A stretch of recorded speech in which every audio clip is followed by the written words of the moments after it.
That's where we have all those chronic infections like Lyme, Bartonella, babesiosis, EBV, CMV, HHV6, like the list goes on and on and on. Mhm. All of these things that we just naturally collect through our lifetime.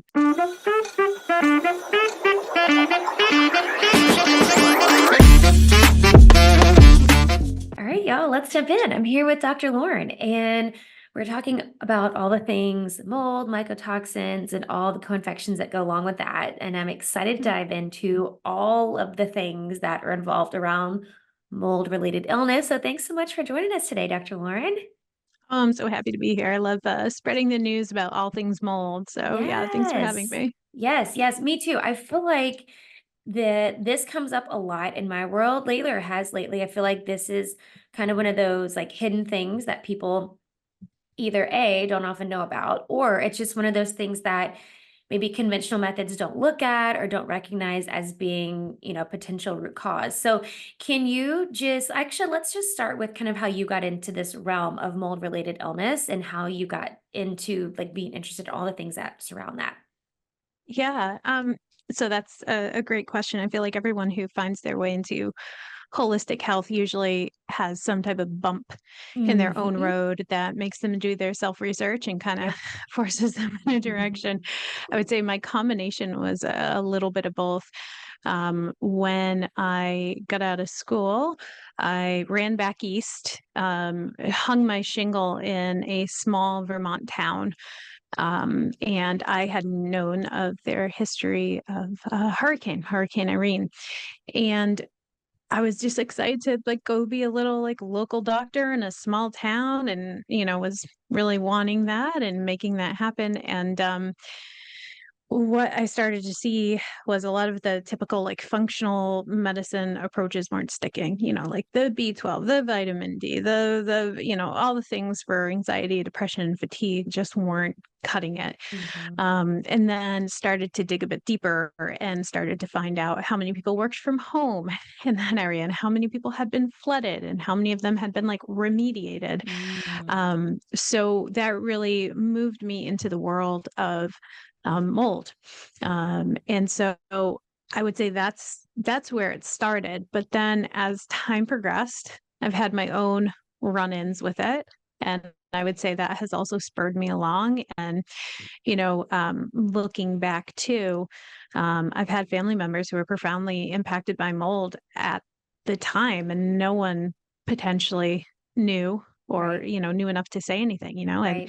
one family member with severe debilitating migraines, Mm. and another family member that had such severe autoimmunity that they eventually succumbed to their illness. And Oh man. um, the person with the severe migraines was a school teacher and just constantly wet rug in the classroom, big public school. Mhm. And the other family member lived in a daylight basement. And when we went Mm. in to, address their apartment after they had passed, it was just moldy. It was just like an uphill battle. And so Mm. I would say I I think about that, and there, if I could potentially either take back one of those two people, I only lost one of them so far. Um, I would like to prevent that for other folks.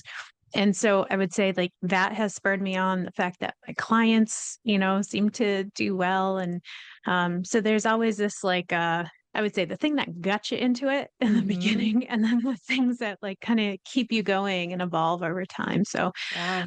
yeah, and then of course like I said, I've had a few different run-ins with mold, two in a home, and then just most recently in July of this past year, I lost my office in Vermont Mm. with the flooding. And so, yeah, 10 years of practice, and a lot of losses that were absolutely not covered with business insurance or anything. So Mm. Oh man. I know firsthand many times over when people say how hard it is. So I do have that unfortunate badge of honor, I would Mm. say. Yeah. And I think I think there with the whole like the chronic illness and especially related to molluscum, I find that a lot of people when they go a lot of the conventional medical routes, and I would say even like some functional routes, there's not a lot of hope for people. Like there's not a lot of hope given to people with things like, Lyme disease or things that like complications from mold, illness mold. So like, how do you kind of give people hope? Like, I know this is kind of a loaded question, so you can answer how you want, but like, what does the process look like for you to kind of walk people through that and to give them hope that it's not hopeless and that you're not going to have to live with like all of these, like your quality of life doesn't have to suck forever, basically. Right, right. I would say the thing that sets me apart, or I would say is my tool, and it might work different for other folks, and I want to honor that, is I'm not very protocol based. And Mm, there's a lot of practitioners out there who don't have a lot of time. And so they do the least common denominator, which is a protocol, which usually works for a lot of people.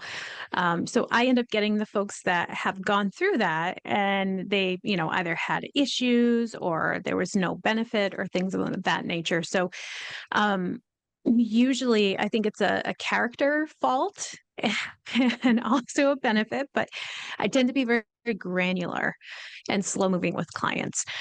So if someone comes to me and they're like, "Well, I've had everything done for Lyme and mold and this and that," and you sit down and you actually talk to them and you hear what they've done and what they haven't done and what order they did it in and when a certain test was run at what point, and so I think the fact that I'm willing to sit with people and do that digging is what ends up giving people hope. mhm, But like I said, that's also not for everyone. Not everyone wants a practitioner who does that, and not every practitioner wants to do it. So it's kind of like mhm, two sides of a coin, you know? mhm. Yeah, yeah, no, that makes sense. I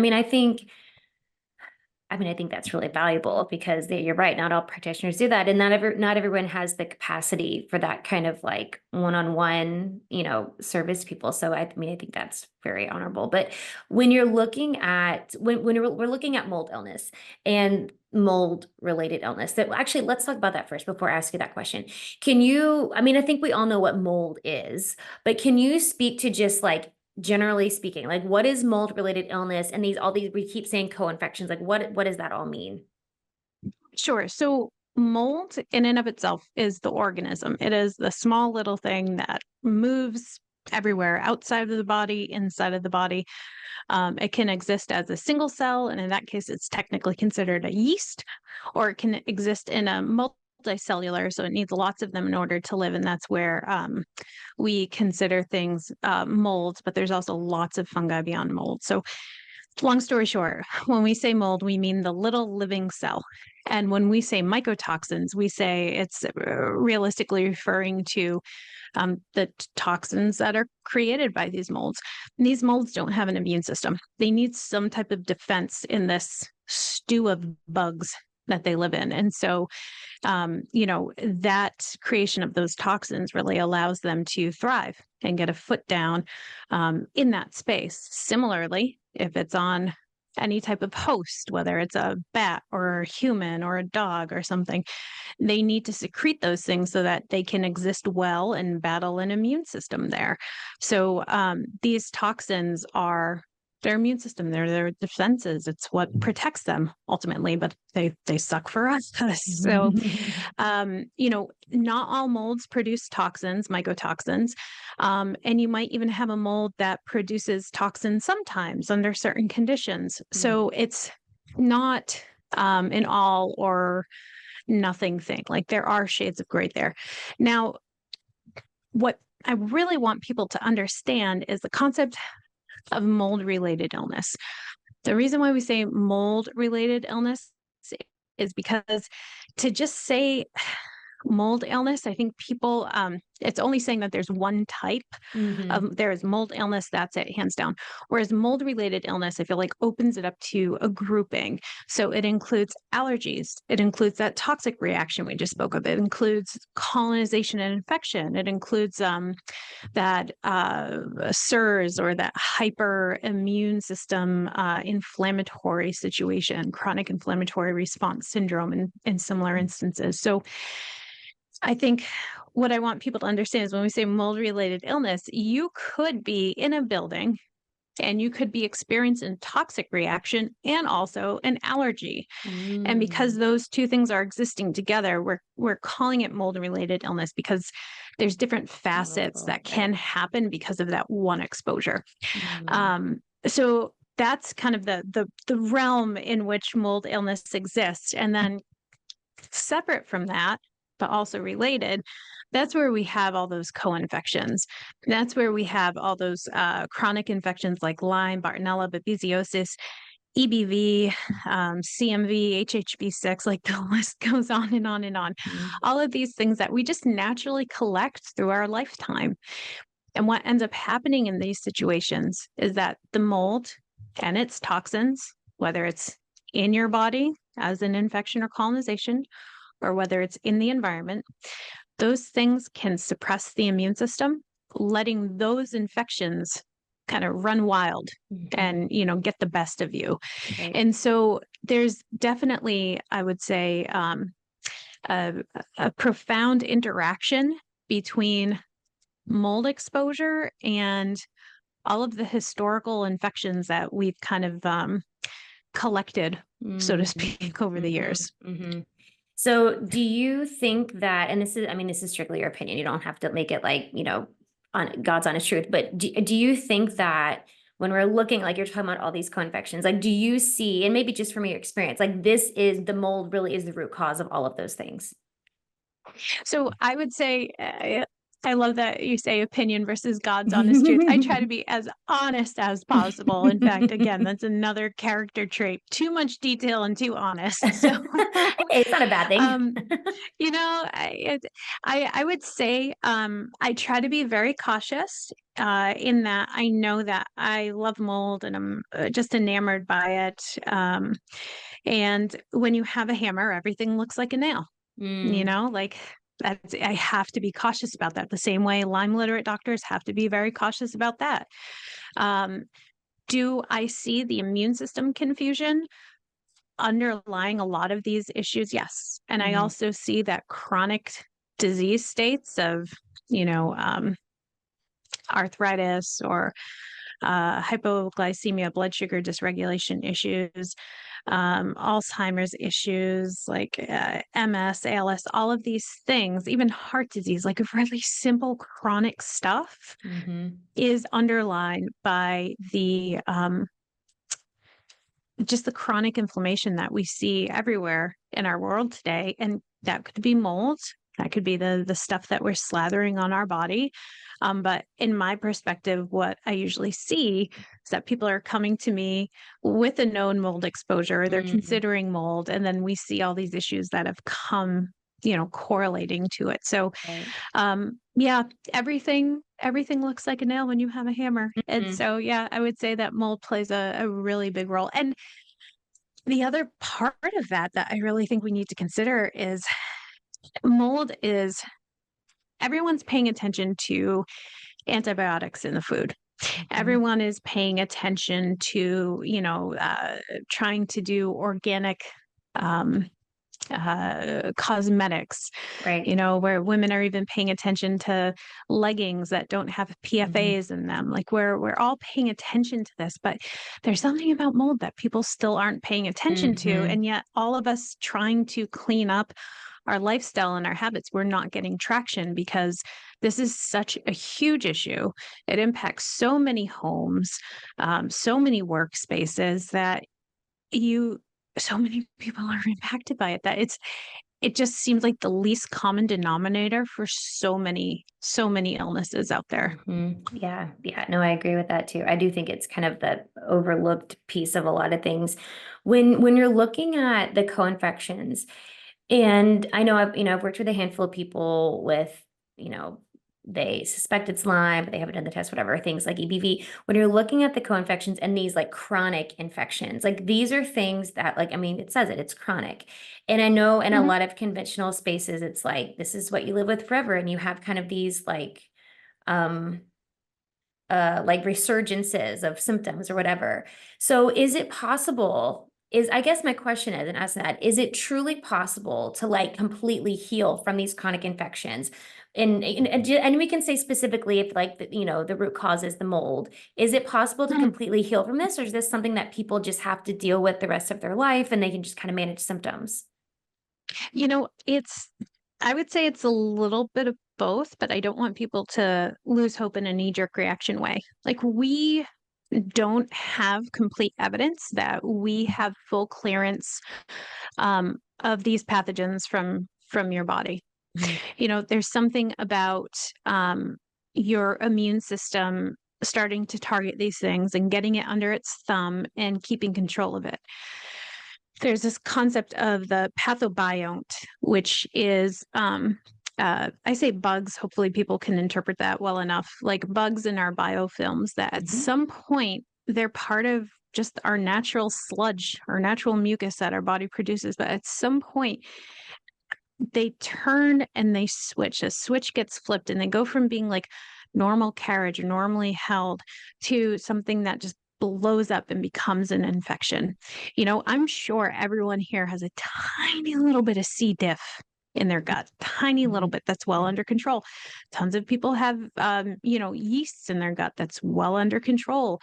Um, but there's something where the switch flips.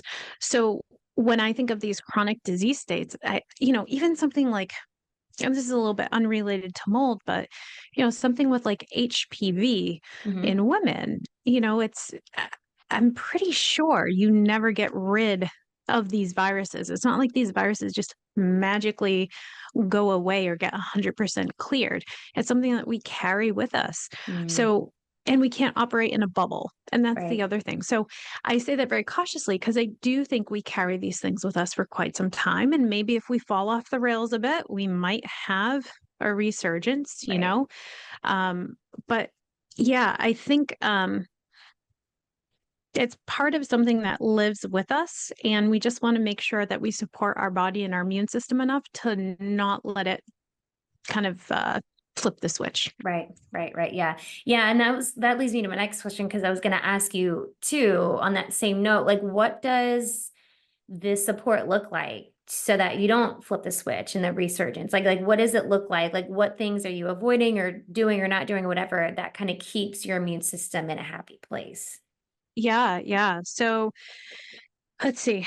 Um, if we're thinking mold in general, if we're thinking it from like a mold perspective, Hmm. I would want people in general to stay out of moldy spaces. I would want folks to maybe do some like light nasal washes when they know they've been in a moldy exposed space, or Hmm. come home and shower and rinse off, and like minimize the exposures from day to day, first of all.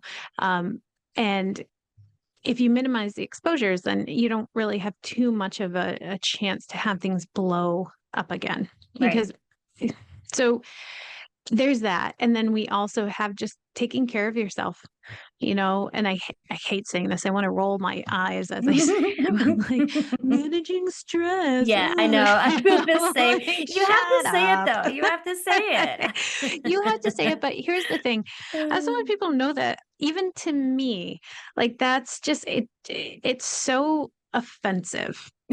It's so It's, offensive. that is a good way to put it. It's so offensive, and it gets kicked back on so many patients, and this is the Yeah. thing that I'm working on right now and really rallying against and studying is, like, oh, you developed autoimmunity because you didn't meditate hard enough. I'm so sorry. Like you missed your Yes. yoga session last Friday. So like so that stuff just drives me nuts. So but I also think that there's a happy balance. Are you in a relationship that is toxic and you feel sad and isolated? Like, sure, then let's modify that. But, are you spinning plates and running around like a crazy woman and taking care of kids and doing this and that? Okay, well, do you maybe go for like a 15-minute walk in the morning Right. sometimes? I Right. think it's really a middle path thing because you also Mhm. don't want to get stressed out about not getting stressed out, Exactly. Exactly. So, Yes. Yes. you know, it comes down to trying to get good enough sleep, trying to, take care of yourself, minimize stress, eat well, but that's not what's going to pull you out of it once the fires start going. It will help. It will prevent too much of an uphill battle.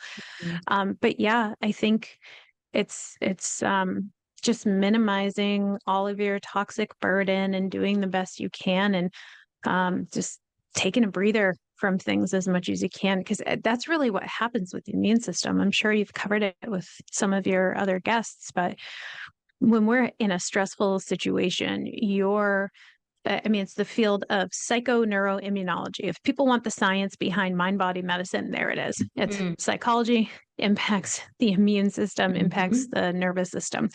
And so when your nervous system is go, go, go, and in fight or flight, it just doesn't suppress the immune system, but it also can hold the body hostage in that space. So that way it can never Mm. come down. Everything's Mhm. always activated. Yep. And when you're always activated, you run out of gasoline in those tanks really fast. You run out of gasoline in those hormone tanks and the nervous system tanks and the immune system tanks. Yep. So, um, it's really important. It's really important, but it's not, you're not failing because you didn't do the thing, is also what I'm trying to get Mhm. at here.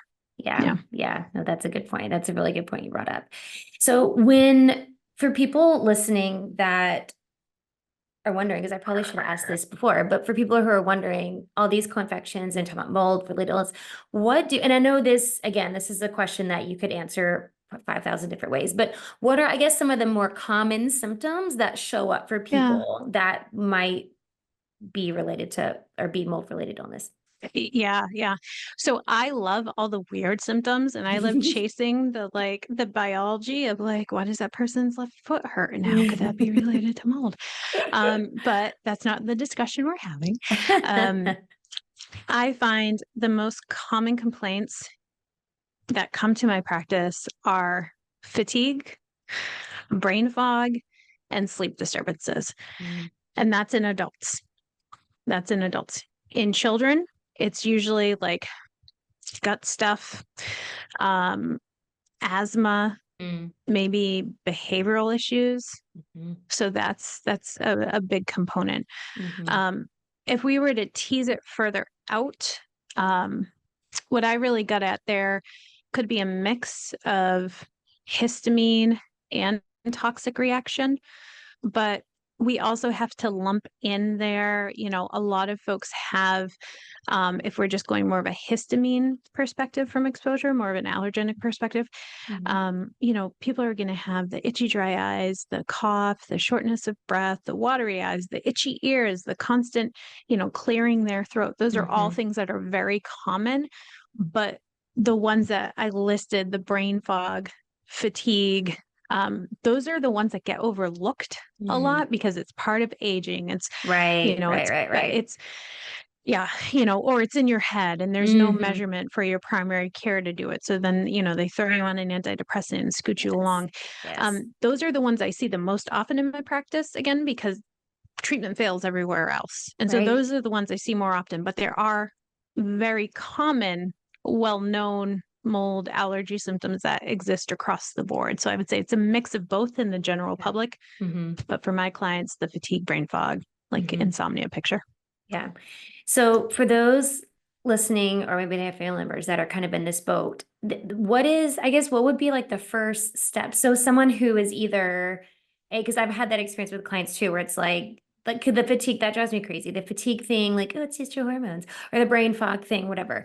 So for those who have been kind of pushed along, yeah, I know, who've been pushed along and they feel like there's something deeper. Like I feel like it's not my hormones. I'm trying to listen to my body. I feel like what would be the first step? Like, do they go? I mean, obviously they could go to you, but like, is it a Mhm. lab that they need to do? Like, what do they need to do to kind of dig deeper Yeah. past like it's anxiety or depression or whatever? Yeah. I would say the first thing to do is free. And that is to sit down with pen and paper in front of your computer and just think about all the places that you spend extensive time in, Mm. that may have been water damage that you saw or had a funky smell or a Mm-hmm. musty smell, or you felt weird when you were in there. And then when you left, you always felt better. And this could be even 5, 10 years ago, and it could be up till now. Oh, wow. And it doesn't have to be home. It could be work. It could be your car. It could be church. It could be your kids' summer camp. It could be your school. It could be a lot of different things. So it takes time. And this is the whole thing I really want to drive down to people or drive out to people. It takes time. All of it takes time, but time is going to save you so much money Mm. and stress. And I've Mm-hmm. seen it over and over and over again. So if you sit down and you really think about it, it's what we call like timing and periodicity. When has this happened? On Friday nights when you get home from work, are you tired and fatigued and feel really crummy? Saturday, you're starting to feel like yourself again. Sunday night, you feel great. Monday, you get back into work. 9 a.m., you're fine. Mm-hmm. Around noontime, you start to get a little headachy, a little Mm. brain foggy. And what does everyone think? Oh, it's blood sugar. I'm Mm-hmm. hypoglycemic, Mm-hmm. And Yep. so those types of periodicities are really important.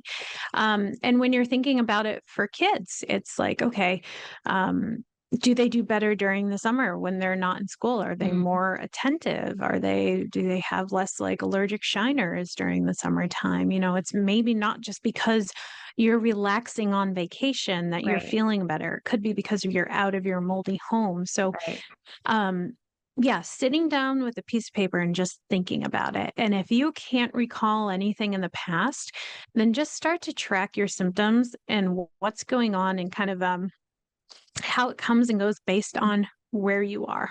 And Mm-hmm. that's, I would say, the first step. And at that point, if you've seen anything significant in your past or you've found um, a periodicity in your current, day in and day out, that's when I would really encourage people to consider the next step, which is having yourself tested Mm-hmm. and finding someone to test at home. Mm-hmm. Do you mind if I just keep rattling on? Please go for it. Okay. So, um, testing yourself. I used to do a lot of suggestion of urine mycotoxin testing because I found a workflow in how to use it in my practice, and I I felt it did pretty good. Mm-hmm. But recently, I've been working with a serum antibody Mm. testing for mycotoxins. Okay. And the nice part about it is it's telling you right now your body is ticked off about seeing a mycotoxin. And Mm-hmm. granted, we don't know if the mycotoxin's in the body or it's in the environment, but Right. right now your body is ticked off Mm-hmm. about seeing this. And so whereas the urine mycotoxin test, it could only ever tell us what's leaving the body. Mm. It can never Gotcha. really tell us. And that could mean that your body's metabolizing it really, really well and it's easy to get rid of. And therefore it's coming out in the urine. The Right. only way to use those was to use them serially. So one after the other, I would do them like quarterly every 3 to 4 Mm-hmm. months. And then so long as we were going down and kind of approaching that zero baseline and holding there, then I knew that we were doing pretty good. Something was getting well addressed. But yeah, with the serum mycotoxin testing, it's wonderful to see because if your immune system's not ticked off to anything, then you're potentially gonna bark up the wrong tree. Yeah. Yeah. No, that makes Yeah. total sense. That's good. I'm glad you distinguish that too. That's helpful for people. hmm Yeah. Yeah. Um, so yeah, the serum test, I would have people almost start with. And then if there's anything that is elevated, and elevated is pretty low there, Mm-hmm. honestly. If there's anything that's elevated, then that's when you have to start thinking, is the issue in my body or Mm-hmm. is the issue in my environment? Right. And then based off of that, you can move forward. So Mm-hmm. if it's in the environment, it's really, really, really, really, really important to take your time to find someone to test. Mm-hmm. And this is so hard. This is so hard because it's hard to find good people. And it's hard to find someone who's willing to do as thorough as a job, including drilling a hole in a wall and testing in wall chamber specimens. Mm-hmm. Um, that Yeah, don't rush. Do not rush. It took you long enough to get sick. Right. Please spend the extra week or two interviewing and reaching out and talking to different what we call IEPs, indoor environmental professionals. I actually have it's pretty long, it's pretty lengthy. I have Mhm. an old YouTube video on my YouTube profile Life After Mold, which has a video that's titled something like Finding an IEP, or if people just search IEP and Life After Mold, they'll see it. And it really walks through any questions that you should be asking, and, you know, really picking their brain and how to do it respectfully without it feeling like they're being challenged by you. Right. And the reason why it's so important is if something gets missed and you're told your house is fine, and then you go spend thousands of dollars on hormone treatments and testing and you don't get better, you know, like it's someone worth their salt, or someone, you know, who knows what they're doing is worth the finances and the timing. Yeah. The other thing too that I want to tell people about this process is with IEPs, they make the remediation plan. So they put together the marching orders for the person to come in and clean the home. And if you're not identifying everything in a home, and then even worse, someone puts together sloppy marching orders, you're going to spend all that time remediating incorrectly, and then you're no better off. And so treatment, that's not even involving a doctor. Like that's all before you ever come to any holistic health provider. And I always tell people, spend your money on this first. I would love to see you. However, I also don't want to see you ever again. Like, because if I don't see you, then I know that like things are good and things are, you know, it's terrible for business. It's terrible for business, but it's great for my overall like hope of just people getting better. And so, take your time with choosing your team, because it will get you so far and save you so much time and money. That's good. Such good advice. Slow is always good. I know that's hard for people when they just like want it fixed now, but that's such good advice. And it is worth the money and the time if you're going to do it right. So yeah, that's such good advice. I love this. This is such good information. I do have one more question I want to ask you as we kind of start to wrap up here. But before I ask you that, can you let everybody know where they can find more about you, what you do, learn more from you, because you teach a lot of great stuff? Sure. So, again, I'm Dr. Lauren Tessier, and my practice, my business, my educational, I would say, educational websites and all that kind of stuff is under the name Life After Mold. I have a okay presence on social media, mostly active on Instagram, and I've been working on cranking out YouTube videos for folks. So those will always be evergreen and present for people. So Life After Mold across all social media channels, lifeaftermold.com. And if folks head over to my website, there is a free ebook called Mold Prevention 101 when you sign up for my newsletter, and that'll help you realistically find all those hidden sneaky spots where mold could be growing in the home. Yeah, super helpful. Thank you for that. And of course, I have links to the show notes and for all of that. So y'all can go check all that out. Get the ebook, super helpful. Okay, the last question I want to ask you that I like to ask everybody, what do you think is the most important thing you can do to live with purpose?